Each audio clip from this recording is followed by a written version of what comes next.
इस कहानी की शुरुआत में हम लोग एक खूबसूरत लड़की को अकेले सोते हुए देखते हैं। जब यह लड़की गहरी नींद में थी तभी कोई इसका ब्लैंकेट खींच लेता है, जिसकी वजह से इसकी आंखें खुल जाती है। जैसे ही वह चेक करने के लिए उठी तभी कोई उसके बालों को पकड़कर उसके सर को तकिए में पटकता है। ऐसा करने वाला कोई और नहीं बल्कि खुद उसका बाप था। लड़की अपने फादर से पूछती है, आपको क्या हुआ? लेकिन वह कोई जवाब नहीं देता और वह अपनी बेटी के जिस्म पर गंदी निगाहों से देख रहा था। अब वह अपने चेहरे को अपनी बेटी के सामने लेकर आता है और वह बोलता है, मेरी बेटी कितनी बड़ी हो गई है। यह लड़की अपने पिता की इन बातों को सुनकर बहुत डर जाती है। अब यह आदमी उस लड़की के बालों को छोड़कर उसके चेहरे को छूने लगता है। लड़की डर के मारे रोने लगती है। उसे जरा भी समझ में नहीं आ रहा था कि उसके साथ क्या हो रहा है और तभी उसके फादर यहाँ से चले जाते हैं। जैसे ही अगली सुबह होती है हम लोग लड़की के माँ को खाना बनाते हुए देखते हैं। इस लड़की का नाम मैरी है।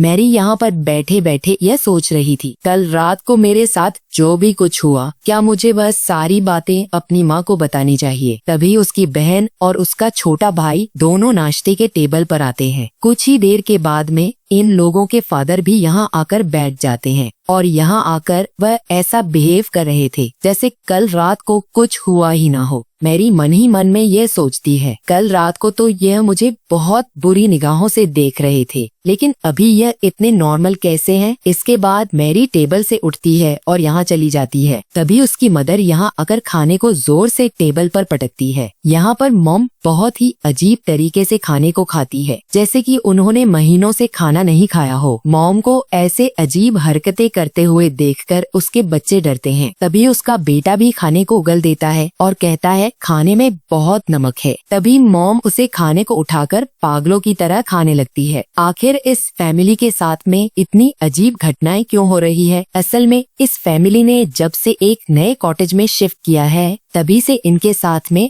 अजीब सी घटनाएं हो रही हैं। इनके पड़ोसी कभी इनके आंगन में कोई अजीब सी स्टैचू लगा देते हैं तो कभी कोई उनके घर के सामने मरा हुआ जानवर लटका देता है। वही फादर हर रात को अपनी बेटी के साथ में अजीब सी हरकतें करती हैं। इसके अलावे मॉम भूखे भेड़िए की तरह खाने को खाती है और अपना खाया हुआ खाना अपने बेटे को भी खाने के लिए देती है, लेकिन बेटा इस खाने को खाना नहीं चाहता और वह अपने पिता की तरफ देखता है। वो कहते हैं, अगर तुम इस खाने को खाना नहीं चाहते तो मत खाओ। फादर के इस बात को सुनकर मॉम उन्हें गुस्से भरे निगाहों से देखती है। इसके बाद वो खाने को टेबल पर फेंक देती है और प्लेट्स को भी जमीन पर फेंकती है। यह सब देखकर बच्चे बहुत डर जाते हैं। वह अपने बेटे को चिल्लाकर यह कहती है, जो भी कुछ मैं बनाती हूँ तुम चुपचाप उसे खाया करो। वह इतनी जोर से चिल्लाती है कि उसका बेटा डर से रोने लगता है। बाप और बेटी को समझ में नहीं आ रहा था कि मॉम को क्या हो रहा है, लेकिन यह सब तो बस शुरुआत थी। इधर मैरी जब बाथरूम में नहा रही थी तभी कोई उसके पास आकर खड़ा हो जाता है। जब वह शीशे को साफ करके देखती है तब वह अचानक अपनी बहन को यहाँ देखकर डर जाती है। कुछ देर के बाद ये दोनों बहनें कमरे में होती हैं। तभी छोटी बहन मैरी को यह बताती है कि कैसे हर रात उसके फादर उसके कमरे में आते हैं और उसके साथ अजीब सी हरकतें करते हैं। मैरी जब अपने बहन से इन बातों को सुनती है तो उसे यकीन नहीं होता है कि उसके बहन के साथ में भी वैसा ही हो रहा है जैसा कि उसके साथ हर रात होता है। यह लोग अभी बातें कर ही रहे थे तभी इनके डैड अचानक यहाँ आ जाते हैं। इनके डैड ने भी इन दोनों की बातें सुन ली थी। तभी अचानक वो एक चाकू निकालकर इन दोनों पर हमला कर देते हैं। मैरी उन्हें धक्का देकर गिरा देती है और यह लोग अपनी जान बचाकर कमरे से भागते हैं। फिर से उनके डैड उनके सामने आ जाते हैं और मैरी के बालों को पकड़ लेते हैं। वह कुछ देर इन दोनों को देखते हैं और फिर मैरी को उठाकर फेंकते हैं। मैरी सीढ़ियों पर जाकर गिरती है और चोट की वजह से बेहोश हो जाती है। वहीं मैरी की बहन एना डरकर वहाँ से भागने लगती है। जब वह पीछे मुड़कर देखती है तब वह पाती है उसके डैड उसके पीछे नहीं आ रहे हैं। इधर डैड स्टोरेज रूम में गए हैं और वहाँ से वह एक हथौड़ा लेकर बाहर आती है। तब तक इधर मैरी को भी होश आ जाता है। वो अपनी बहन एना को ढूंढने लगती है। तभी अचानक उसे ऐसा लगता है जैसे कोई उसके पीछे है। वो जैसे ही पीछे मुड़ी, सामने उसके डैड हथौड़ा लेकर खड़े थे। वो हथौड़े को लेकर मैरी पर हमला करने ही वाले थे। तभी एना जोर से चिल्लाती है जिससे डैड रुक जाती है। एना एक बैट उठाकर अपने डैड के मुंह पर जोर से मारती है, लेकिन उसके डैड को कुछ नहीं होता। इसके बाद उन्होंने एना पर भी हथौड़े से हमला किया। एना जैसे ही नीचे झुकी, हथौड़ा जाकर दरवाजे पर लगता है। तभी नीचे से किसी के आने की आवाज सुनाई देती है। यह आवाज किसी और की नहीं बल्कि इनके डैड की थी, जो कि सीढ़ियों से ऊपर आ रहे थे। डैड की आवाज को सुनकर यह आदमी हथौड़े को फेंकता है और दूसरे कमरे में चला जाता है। डैड जैसे ही ऊपर आते हैं, यहाँ का नजारा देखकर वह डर जाते हैं। इसके बाद वह अपनी बेटियों को देखते हैं जो कि उनसे डर कर पीछे हट रही थी। तभी डैड के पैरों के नीचे वही हथौड़ा आता है और वह दीवार में बने हुए छेद को देखते हैं। डैड इन दोनों से डांट कर ये पूछते हैं, क्या तुम दोनों यहाँ पर लड़ाई कर रही थी? लेकिन वह दोनों कोई जवाब नहीं देती। तभी इनका भाई कमरे से निकलकर इनके पास में आता है। तभी मैरी और एना उसे भागने के लिए कहती है। उसी वक्त एक औरत यहाँ आकर उस हथौड़े को उठाती है जो कि इनकी मॉम थी। डैड अपनी वाइफ को देखते हैं। तभी वह अचानक से उन पर हमला कर देती है। डैड उसे रोकने की कोशिश करते हैं, लेकिन वह औरत इन्हें धक्का देकर गिरा देती है। मॉम यहाँ पर बहुत डरावनी स्माइल करती है और वह टूटे हुए कांच पर पैर रखकर बड़ी आसानी से अपने रूम में चली जाती है। नीचे से फिर से किसी औरत की आवाज आती है और यह आवाज किसी और की नहीं बल्कि इनकी असली मॉम थी। वह यहाँ आकर इन सभी से पूछती है कि यहाँ क्या हो रहा है, लेकिन अब सभी लोग उनसे डरने लगते हैं। यह लोग डरते हुए रूम का दरवाजा खोलते हैं, लेकिन अब इस रूम में कोई नहीं था। इसके बाद यह लोग फ्लोर पर पड़े हुए हथौड़े को देखते हैं। मॉम अपनी बेटियों के पास में जाकर पूछती है क्या हुआ है, लेकिन एना और मैरी अपनी मॉम से बहुत डर रही थी। इसके बाद डैड अपने भाई को अपने घर पर बुलाते हैं। इनका भाई चर्च में एक पादरी था। चर्च के फादर यहाँ आकर उन्हें और भी ऐसे ही घटनाओं के बारे में बताते हैं, लेकिन उसका बड़ा भाई इन सब में विश्वास नहीं करता था। रात को ये सभी लोग यह डिसाइड करते हैं कि यह सभी लोग एक साथ एक ही रूम में सोएंगे, लेकिन रात में इनके छोटे बेटे को टॉयलेट आती है और वो बिना किसी को परेशान किए खुद अकेले ही बाथरूम में चला जाता है। तभी हूबहू उसके जैसा दिखने वाला बच्चा रूम में आता है। वो बच्चा एक चाकू उठाता है और अजीब सी स्माइल करता है। वो फादर को मारना चाहता था, लेकिन उसे किसी चीज ने रोक दिया। तभी फादर अपनी आंखें खोलते हैं और अब उन्हें समझ आ गया था कि इनके साथ क्या हो रहा है। फादर ये भी समझ जाते हैं कि वो अकेले इस चीज से नहीं लड़ सकते, इसलिए वो अपने सीनियर्स की मदद मांगते हैं। सभी सीनियर आपस में बैठकर बात करते हैं कि आखिर इस फैमिली के साथ क्या हो रहा है और वे सब मिलकर इसका हल निकालने का प्लान बनाते हैं। शाम को फादर की टीम उनके घर जाने के लिए निकलती है, लेकिन रास्ते में एक कौवा उनकी गाड़ी के कांच पर अटैक करके उसे तोड़ देता है, जिससे गाड़ी का बैलेंस बिगड़ा और गाड़ी एक गड्ढे में जाकर गिर गई। इधर हम देखते हैं कि मैरी स्टोर रूम में जाती है कुछ सामान लेने के लिए। जब वह सामान ढूंढ रही होती है तभी उसे किसी चीज की आवाज सुनाई देती है। जब वह पीछे मुड़कर देखती है तो वॉल फायर की खिड़की खुली होती है। तभी अचानक लाइट चली जाती है और वह अपने फोन का फ्लैश जलाकर वॉल फायर के पास जाने लगती है, लेकिन तभी उसे अपनी बहन मारिया की आवाज सुनाई देती है और जब वो पीछे मुड़कर देखती है तो वह शैतानी शक्ति मैरी को वॉल फायर में खींच कर ले जाती है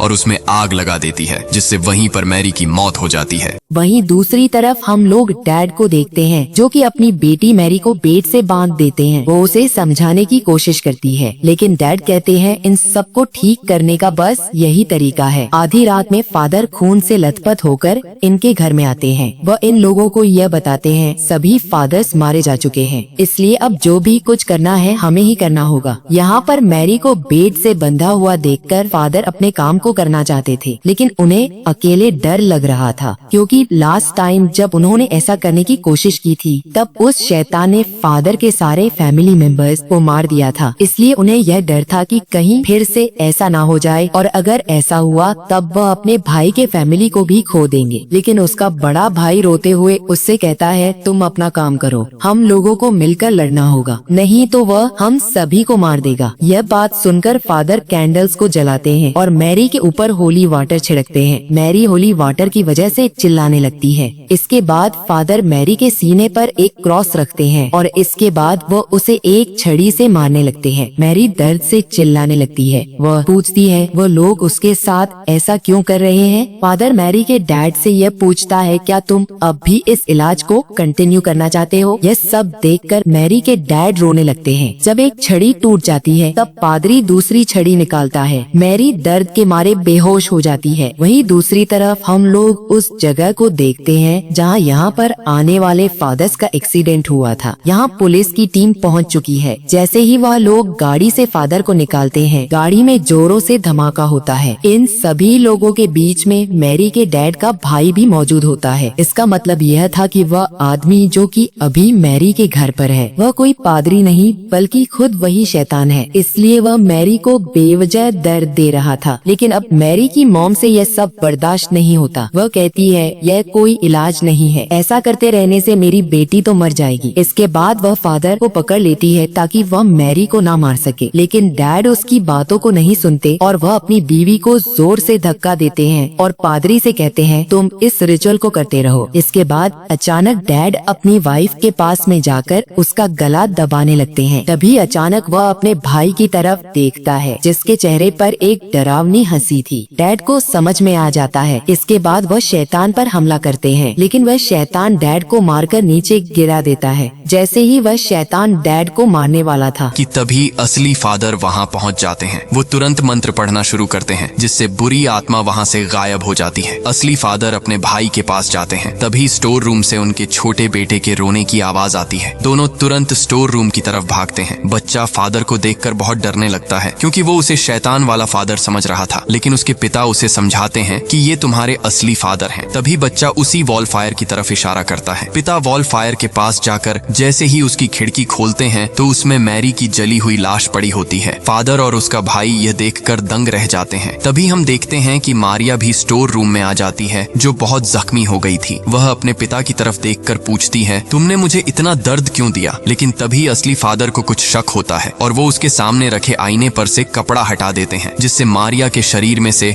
शैतानी ताकत बाहर आ जाती है क्योंकि शैतान ने अब मारिया का रूप ले लिया था। असली फादर मंत्र पढ़ने लगते हैं पर शैतान पर कोई असर नहीं होता। वो भी फादर के साथ मंत्र पढ़ने लगता है। इसके बाद शैतान फादर पर हमला कर देता है और फादर को जमीन पर गिराकर उनका गला दबाने लगता है। लेकिन तभी फादर का भाई पीछे से शैतान के ऊपर पवित्र जल डाल देता है जिससे शैतान कमजोर पड़ जाता है। मौका पाते ही फादर खुद को शैतान से छुड़ा लेते हैं। इसके बाद फादर शैतान के माथे पर एक क्रॉस का निशान बनाते हैं और अपने हाथ से उसकी आंखें बंद कर देते हैं। लेकिन शैतान फादर को एक झटके में दूर फेंक देता है। इसके बाद वो फादर के भाई को मारने लगता है। लेकिन तभी फादर उठ जाते हैं और अपने गले के क्रॉस को निकालकर अपनी मुट्ठी में बंद कर लेते हैं। अब फादर मंत्र पढ़ना शुरू करते हैं और उस शैतान को नियंत्रित करके अपने शरीर में ले लेते हैं। इसके बाद फादर लकड़ी का एक क्रॉस उठाकर उसे तोड़ देते हैं और अपने भाई से कहते हैं इस टूटे हुए क्रॉस को मेरे शरीर में घुसा दो ताकि यह शैतान हमेशा के लिए खत्म हो जाए। लेकिन फादर का भाई यह करने से मना कर देता है। फिर हम देखते हैं कि फादर की आंखें पीली हो जाती हैं। इसका मतलब ये था कि शैतान ने फादर के शरीर पर भी कब्जा कर लिया है। ये देखकर फादर का भाई वो टूटा हुआ क्रॉस उठा लेता है, लेकिन उसकी हिम्मत नहीं होती कि वो क्रॉस अपने भाई के शरीर में घुसा दे। तभी फादर उस क्रॉस को पकड़कर अपने शरीर में खुद ही घुसा लेते हैं जिससे फादर और शैतान दोनों ही एक साथ मर जाते हैं और इसी के साथ ये मूवी खत्म हो जाती है। तो दोस्तों, उम्मीद करता हूँ कि आपको यह एक्सप्लेनेशन पसंद आई होगी। अगर वीडियो अच्छी लगी हो तो वीडियो को लाइक करें और चैनल को सब्सक्राइब जरूर करें। मिलते हैं आपसे नेक्स्ट वीडियो में एक नई कहानी।